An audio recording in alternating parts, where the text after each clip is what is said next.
Today, we're going to take all this out and relocate some springs. Yeah!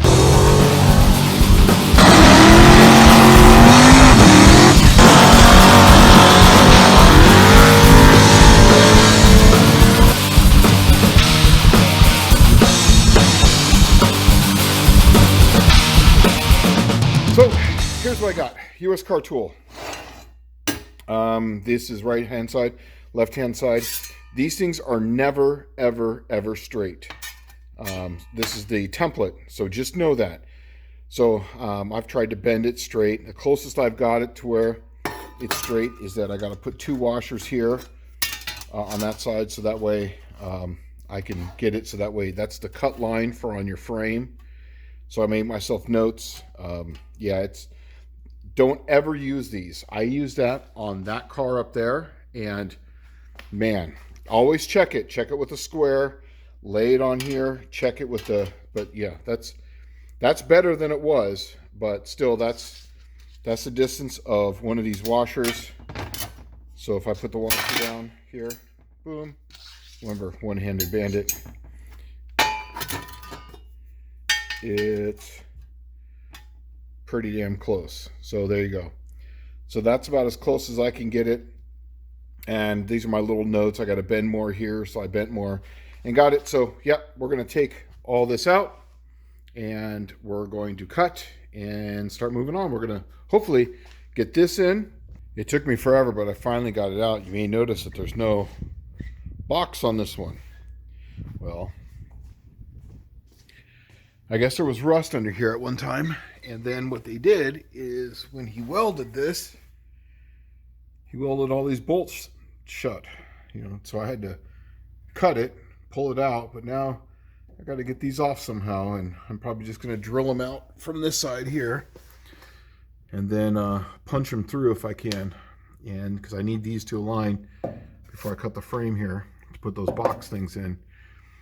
Oh, what a pain in the butt. And I'm probably going to fix some of these welds here, maybe even just cut this off and then replate this in at a different time. I don't know. Maybe I'll just put these in, and then since it's going to be pushing on this frame, I'm not going to really worry about this. I don't know. But that side looks good. And in true fashion, those are cut, so they got to come out. And I got regular length ones I'm going to put in there. Ridiculous, but still, it is what it is. Those are going to stay there, and I got sliders that are going to go there. This bracket here is going to have to get taken off. But that's where we're at. Next step, kind of put these in there and, drill these out and hammer them out. Not looking forward to it, but it is what it is. This took entirely too long. I cut this out thinking that maybe this was welded, but I found out that it just wasn't. It was thought it was welded, but because of the rust here, they didn't grind down this, so it didn't actually take. So then I cut this angle iron that was in here out so I could access the back of the bolts, and then I was able to cut those off and get this thing off. What a pain in the butt. But I don't trust it because it's got weld here, so I'm not sure if this is straight or not. So that one on that side is good. So we're going to move over there and let's take a look at that. So now this is the other side. So why I do all that measuring and make sure it gets straight, so that way, I've done this once before and it really messed me up on the 68, is I measure it so that way I know where to put the washers to make sure it's straight. Then I put this up there, and then I line that out, and then I cut just below that line, and that way I can grind it up to flat, and then I can cut this out. Then what I'm going to do is I've already made sure that these frame rails are level between each other. Once I cut this one straight, then I'll level it out on that one. I'll cut that one out, and then I'm going to angle this comparatively to that other face to make sure it's the same angle. That way I can at least get it somewhat straight. And then, this is cut, so this is all open. I'm not really sure what I'm going to do here. I might just fill this. I'm not sure. I know I'm bouncing around here a little bit, but I work until I get to a spot, and then I got to move on. So I took the pedal assembly out, got rid of this thing. I took the Teflon bushings that were in here. Luckily, they were still good, but that's as dry as a bone. That can go right here. Trash. Put this in, greased it up nice and good. It spins. It functions correctly. I'm going to put this back in. So this is kind of where I'm at right now. I got the master cylinder. This is a manual brake for 74 disc brake system. And so I got my proportioning valve right here, line lock right here, comes off. This one tees off, goes down. That one goes to that side over there. That's going to get, lined out, so that we go down. And then this right here is going to come down and go to the back. So we're almost done with the front end to get it back on the ground. It's been a few weeks. I've done nothing on this. Today we tackle this side. I lost the wind in my sails when it took me literally, almost all day to get this side off. It was just ridiculous. So I went on to something else, started doing brakes. So today we're going to make that and that match. And I'm going to put this all in one video, and I don't care how long it is. It just is what it is. All right, moving on. Here's a pro tip. Whenever you're dealing with a car that's got a messed up frame on one side from rust or whatever, I've never dealt with rust, but this just seems logical. The passenger side was in great shape, so I put that one in first. Then you just need this side to match. So that one's at 3 degrees down angle because the car's, not level as far as going front to back. And then you get this one to match, mark your line, then cut on this side of the line so that way you can kind of grind it in.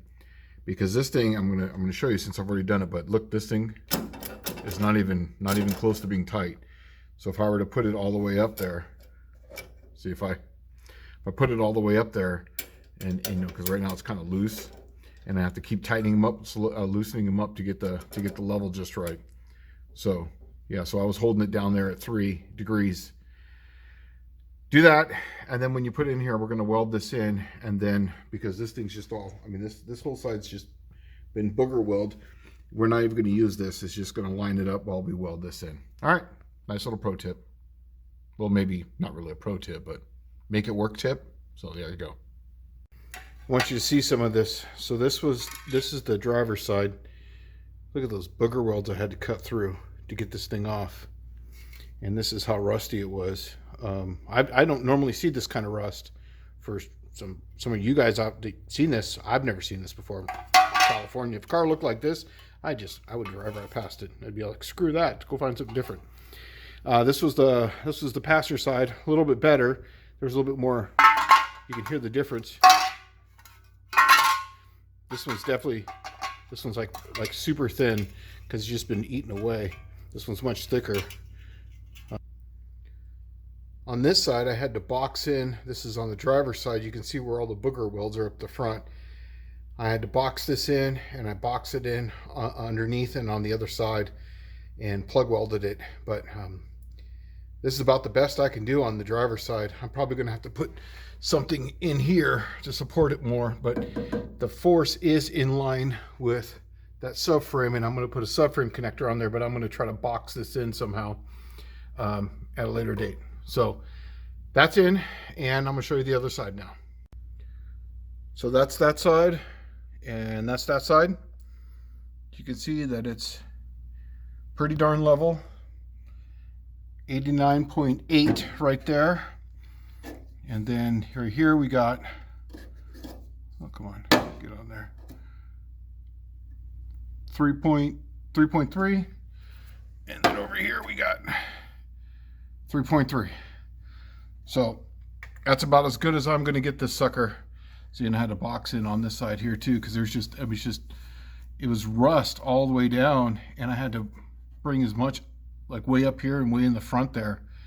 So what a pain in the ass. But yeah, I'm happy with this, and they're the same height from here to the ground, exactly 26.5. So this is done. Next thing I'm going to do is I'm going to cut this out and move this over to here, and cut it right down the center right there, so that way I can just open it up a little bit, make it nice and easy for myself, and go from there. But this is Plan Z is getting closer. Pretty soon the cow tracks are going to be going in, and we'll be moving forward, and I'm going to put something better than that. See that little string right there, that little hoop? That was the drive shaft hoop. Yeah, we're going to put something better in it, because literally that was the drive shaft loop. Ridiculous. Till the next time, peace.